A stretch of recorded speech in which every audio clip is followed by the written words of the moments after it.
Welcome to study IQ। My name is Rudra Gautam.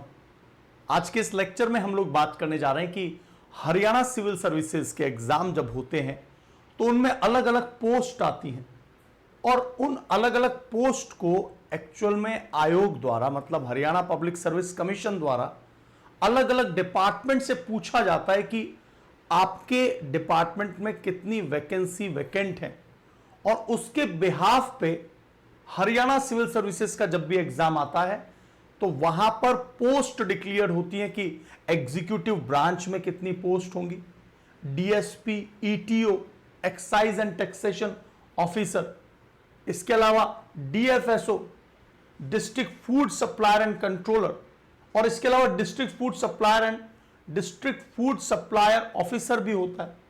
तो इस तरह की पोस्ट आपको हरियाणा सिविल सर्विसेज के एग्जाम में दिखती है।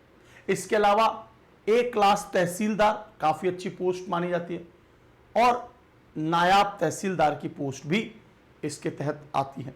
तो हरियाणा सिविल सर्विसेज का एग्जाम जो है अपने आप में मल्टीपल अलग अलग पोस्ट होती हैं, जिसके अनुसार जो एस्पिरेंट्स जिन्होंने अपना एग्जाम दिया और एग्जाम में जिनके हाईएस्ट मार्क्स आए, जिन्होंने अपना बेस्ट परफॉर्म किया मेंस में और फिर इंटरव्यू में, तो जिनके हाईएस्ट मार्क्स आते हैं उन कैंडिडेट्स ने जब फॉर्म को फिल किया होता है उस समय पर उन्होंने पोस्ट प्रेफरेंसेस क्या दिए होते हैं, उसके अनुसार उन्हें पोस्ट अलॉटमेंट होता है।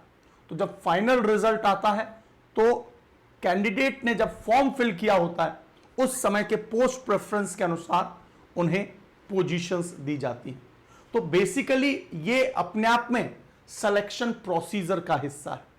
अब दूसरी बात आती है कि कौन कौन सी पोस्ट हैं। लगभग 10 से 12 अलग अलग प्रकार की पोस्ट पिछले कई सालों से हमने देखी है कि हरियाणा सिविल सर्विसेज में ये सभी पोस्ट देखने को मिलती है। तो यहां पर आप देखेंगे हरियाणा सिविल सर्विसेज का एग्जीक्यूटिव ब्रांच। देखिए, इसको SDM से कंफ्यूज डायरेक्टली नहीं करेंगे, क्योंकि यहां पर जो डेप्यूटी कमिश्नर्स होते हैं, डेप्यूटी कमिश्नर्स, तो वो भी यहीं से अपॉइंट होते हैं। एडमिनिस्ट्रेटिव पोस्ट जो होती है हरियाणा में वो भी यहीं से क्रिएट हो रही, और SDM की पोस्ट। तो आप ये बात याद रखेंगे कि ये हरियाणा में SDM नहीं कहेंगे डायरेक्टली, इस पोस्ट को हम लोग एग्जीक्यूटिव ब्रांच कहते हैं, जो कि सबसे ज्यादा प्रेफर्ड पोस्ट है। मतलब जब भी आप प्रेफरेंस भरेंगे तो नंबर 1 पर आप हरियाणा सिविल सर्विसेज की इसी पोस्ट को रखेंगे। यदि आपका age group 18 to 27 group age group के बीच में है, यदि आप जनरल कैंडिडेट है, SC ST +5 कर लेना, OBC +3 कर लेना, तो DSP पोस्ट ये आप सेकंड प्रायोरिटी पे रख सकते हैं। कुछ एस्पिरेंट्स वो होते हैं जो DSP ही बनना चाहते हैं, पुलिस में ही अपनी सेवा देना चाहते हैं एज एन ऑफिसर, तो वो पहले नंबर पर इसको रख सकते हैं। लेकिन इसका अपना एक एज ग्रुप क्राइटेरिया है। जबकि नॉर्मली आप क्या देखते हैं कि हरियाणा सिविल सर्विसेज में वो कैंडिडेट जो एक ग्रेजुएट है और जिसका एज ग्रुप 18 टू 42 है, ये क्राइटेरिया, और इंडिया के किसी भी राज्य का नागरिक है, वो हरियाणा सिविल सर्विसेज के इस एग्जाम को दे सकता है। इसी सेशन में मैं आपको यह भी क्लियर कर दूंगा कि नोटिफिकेशन आने की संभावना कब तक है। तो यहां पर आप ETO पे पोस्ट देखेंगे तो आप फर्स्ट पोजीशन पे इसको रखेंगे, सेकंड पोजीशन पर आप DSP को रखेंगे। अदरवाइज आप DSP पहली चाहत रखते हैं तो पहला पोजीशन यहां पर दे सकते हैं, सेकंड पोजीशन इसको दे सकते हैं, डिपेंड्स ऑन यू। उसके बाद में ETO, excise and taxation officer, और A क्लास तहसीलदार, ये अपने आप में बहुत ही अच्छी पोस्ट मानी जाती है। इन पोस्ट का जो प्रेफरेंस है, हो सकता है कि आप किसी विशेष विभाग को ज्यादा प्रेफर करते हैं तो आप उस विभाग को भी प्रेफर्ड कर सकते हैं। दूसरा पॉइंट होता है कि इन अलग अलग पोस्ट की जो पे स्केल है वो भी अलग अलग, जैसे हाईएस्ट पे स्केल आपको HCS DSP की, A क्लास तहसीलदार की, ETO की देखने को मिलेगी। लेकिन जो आप असिस्टेंट पोस्ट देखेंगे इनकी, और A क्लास नायब तहसीलदार, यहां पर आपको इनका जो पे स्केल है वो कम देखने को मिलेगा। तो आप हमेशा याद रखना, जब भी कभी नोटिफिकेशन आएगा, जरूरी नहीं है कि ये सभी 12 पोस्ट आए, हो सकता है इनमें से एक दो पोस्ट ना भी आए, डिपार्टमेंट को आवश्यकता ही नहीं, उन्होंने हमारे जो हरियाणा पब्लिक सर्विस कमीशन को ना बताया। तो आप ये बात याद रखना कि पोस्ट प्रेफरेंस को देते समय आप अपने किस विभाग में काम करना चाहते हैं और उसका पे स्केल क्या है। इसके अलावा जो ये पोस्ट प्रेफरेंस है वो आप सबसे पहले तो एग्जीक्यूटिव ब्रांच को, सेकंड डीएसपी को, थर्ड पोजीशन आप ए क्लास तहसीलदार को दे सकते हैं, एक बहुत अच्छी पोस्ट है। फोर्थ पोजीशन आप लोग ईटीओ को दे सकते हैं, राइट। तो एक बार जैसे ही आयोग कमीशन के द्वारा वैकेंट जो पोजीशन से डिक्लेयर कर दिया जाएगा और नोटिफिकेशन आ जाएगा, मैं आपको एक प्रॉपर प्रेफरेंस पोस्ट भी बता दूंगा कि आपको क्या प्रेफर करना चाहिए। अब रही बात की जो आप लोग हमेशा पूछते हैं what when notification will come, तो इस नोटिफिकेशन को इसी साल at the end of this year लगभग अक्टूबर और नवंबर में आपको नोटिफिकेशन देखने को मिल सकता है, क्योंकि टीओ एटीओ पर भी काम चल रहा है। अभी एडीओ की वैकेंसीज भी आई हैं। एडीओ जो हरियाणा में जो एग्रीकल्चरल पोस्ट है, एडीओ की पोस्ट भी डिक्लेयर की है। टीओ एटीओ की पोस्ट भी जल्दी डिक्लेयर हो जाएगी। और इसके अलावा आप ये देखेंगे कि रिसेंटली 18 हरियाणा सिविल सर्विसेज के जो ऑफिसर्स हैं, एचसीएस ऑफिसर्स, उनको प्रमोट करके आईएएस बना दिया गया। तो again there are vacant positions. तो यहां पर ये जो वैकेंट पोजीशंस हैं उनको जल्दी फिल करने की प्रक्रिया शुरू हो जाएगी। तो आप एक्सपेक्ट कर सकते हैं कि अक्टूबर नवंबर ऑफ दिस ईयर यहां पर हरियाणा सिविल सर्विसेज का नोटिफिकेशन आ सकता है। अब बात आती है सिलेक्शन प्रोसीजर की, जो कि सबसे इंपॉर्टेंट है कि जो सिलेक्शन प्रोसीजर होता है हरियाणा सिविल सर्विसेज का, सिलेक्शन प्रोसीजर, यहां पर 3 फेजेस होती हैं और इस एग्जाम को क्रैक करना यह सबसे अपने आप में इंपॉर्टेंट, जो इस एग्जाम को क्रैक करने का सबसे इंपॉर्टेंट फेज है प्रीलिम्स, क्योंकि प्रीलिम्स का लेवल काफी अच्छा पूछा जाता है।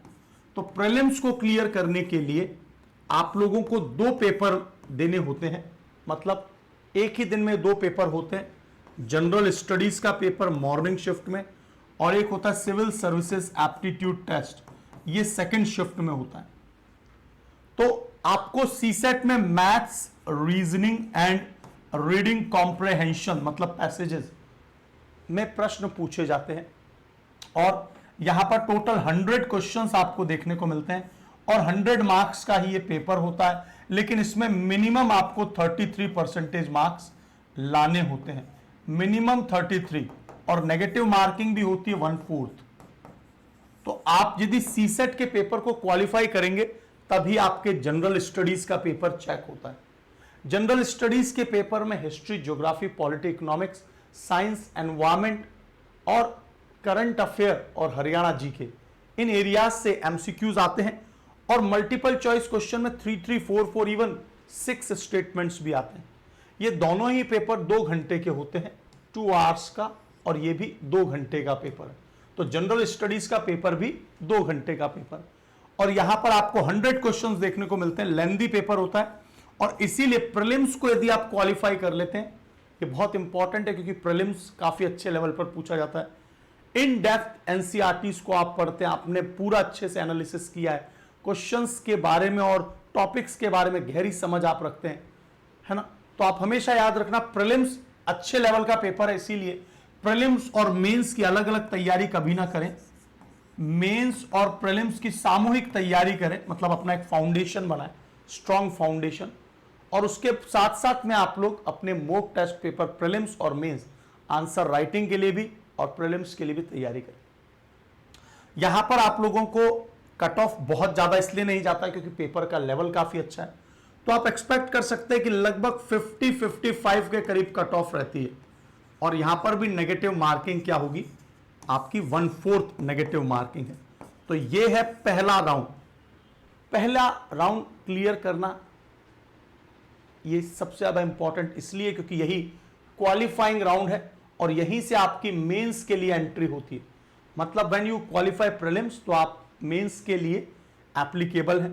मेंस में आपको आंसर राइटिंग पर काम करना होता है आंसर राइटिंग का मतलब क्या हो गया, ये एक सब्जेक्टिव पेपर है, प्रीलिम्स एक ऑब्जेक्टिव पेपर है।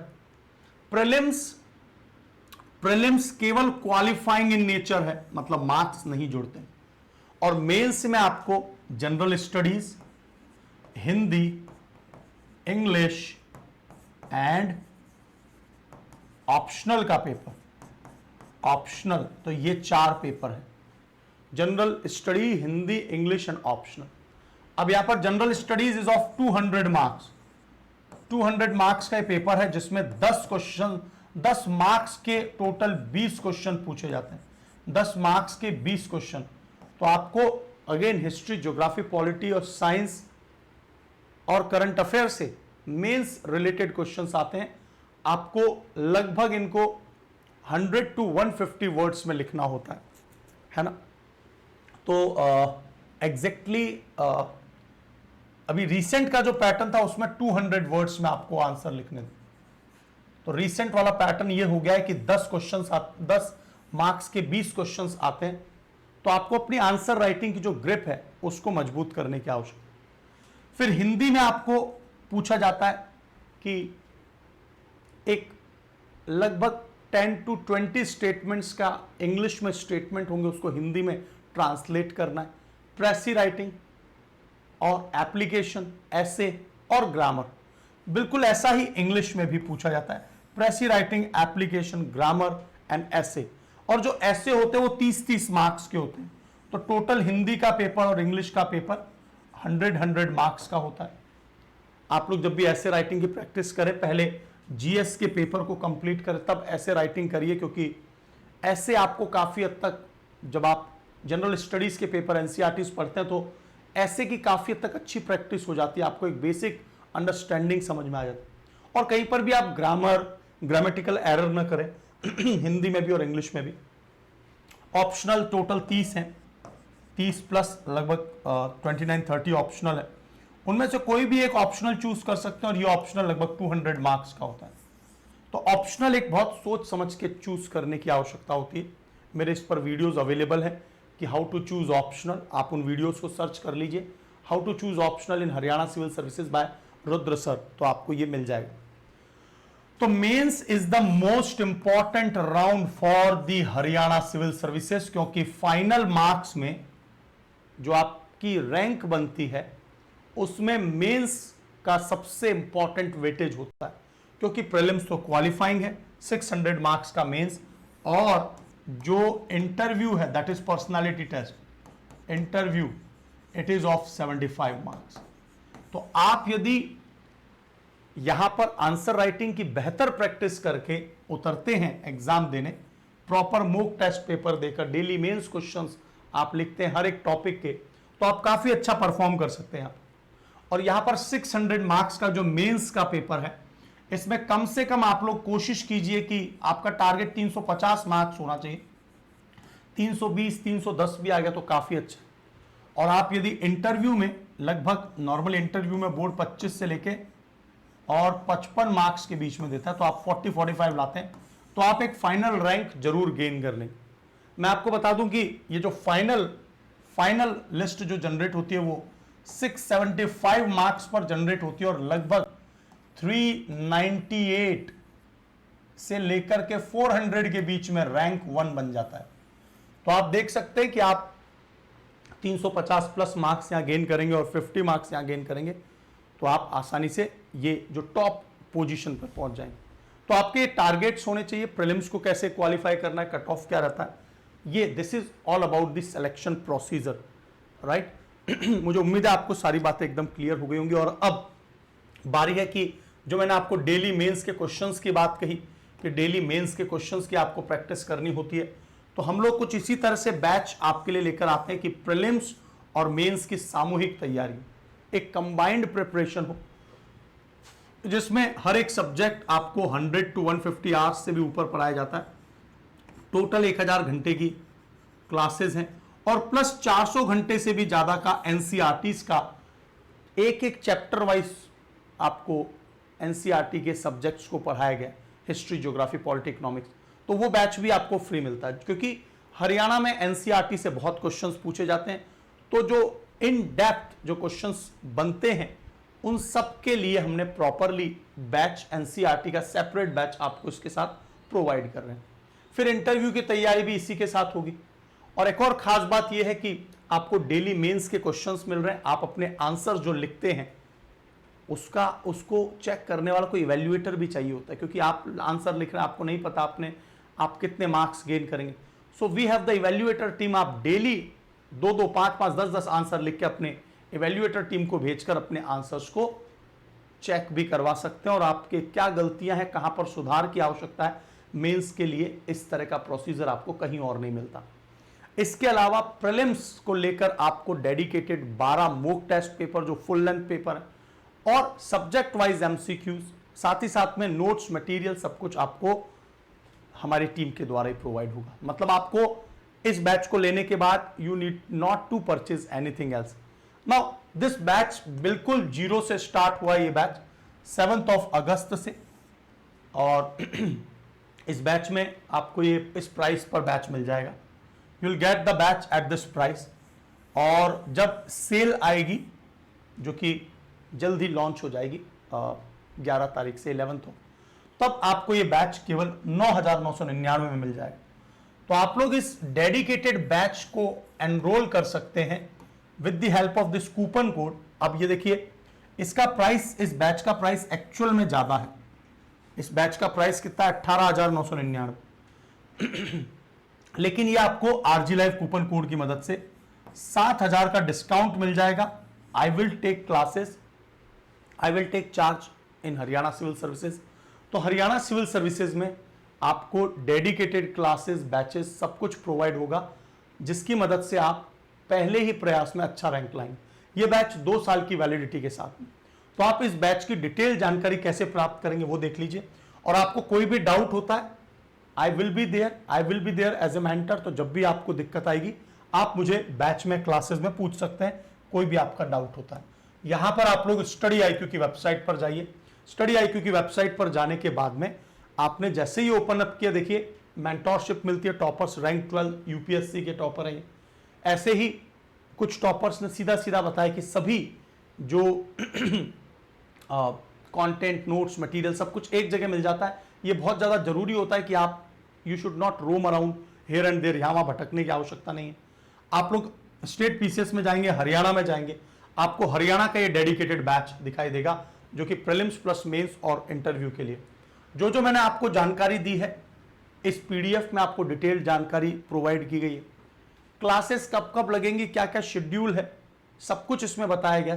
जो स्ट्रक्चर है वो भी बताया गया, और फैसिलिटीज क्या है, ब्रोशर है ये अपने आप में। तो आप पीडीएफ देख लेना, डेमो वीडियोस यहां पर देख लेना आप लोग। और एक और खास बात ये कि ये बैच शाम को 6 बजे से 9 बजे तक 3-3 घंटे की क्लास होती है आपकी। और इसके अलावा आपको करंट अफेयर्स की क्लासेस भी हम लोग प्रोवाइड करते हैं, और हरियाणा जी के हिंदी इंग्लिश की क्लासेस भी होती है। तो ये कंप्लीट बैच है। आप इस बैच में एनरोल करने के लिए बाय नाउ पर क्लिक करेंगे, ये पूरा बैच आपको दिखाई देगा 18,999 का। यहां पर जैसा मैंने आपको बताया कि जैसे ही आप RG live coupon code apply करेंगे तो आपको देखने को मिलेगा कि जो आरजी लाइव कूपन कोड आपने अप्लाई किया है, सीधा सीधा जब भी आप स्टडी आईक्यू के बैचेस को परचेस करते हैं आपको लगभग 7,000 का डिस्काउंट इस कूपन कोड से मिल जाएगा। मतलब जो मैक्सिमम डिस्काउंट है you will gain with this help of RG live coupon code. तो आप लोग ये कूपन कोड अप्लाई करेंगे, ये डिस्काउंट मिल जाएगा। ये बैच कम प्राइस में हो जाएगा, सेल के दिनों में और भी कम हो जाएगा ये। और ये बैच बेसिकली 2 ईयर की वैलिडिटी के साथ, तो 2 साल की वैलिडिटी के साथ में ये बैच है। आज का एनरोल करके अपनी जीरो से तैयारी स्टार्ट कीजिए, और 7 अगस्त से ही बिल्कुल जीरो से ये बैच स्टार्ट हुआ है। ठीक है, एक और पॉइंट आप याद रखना, ये कोड की मदद से आपको मेरी पर्सनल मेंटोरशिप गाइडेंस भी मिल जाएगी। राइट, तो इसी कूपन कोड को आप अप्लाई कर दें तो आपको प्रॉपर गाइडेंस मिल जाएगी। सो आई थिंक आपको सारी बातें एकदम क्लियर है। Keep learning, keep watching study IQ. पढ़ते रहिए, बढ़ते रहिए। कोई भी डाउट है तो नीचे कमेंट में पूछ लेना। All the best, thank you so much.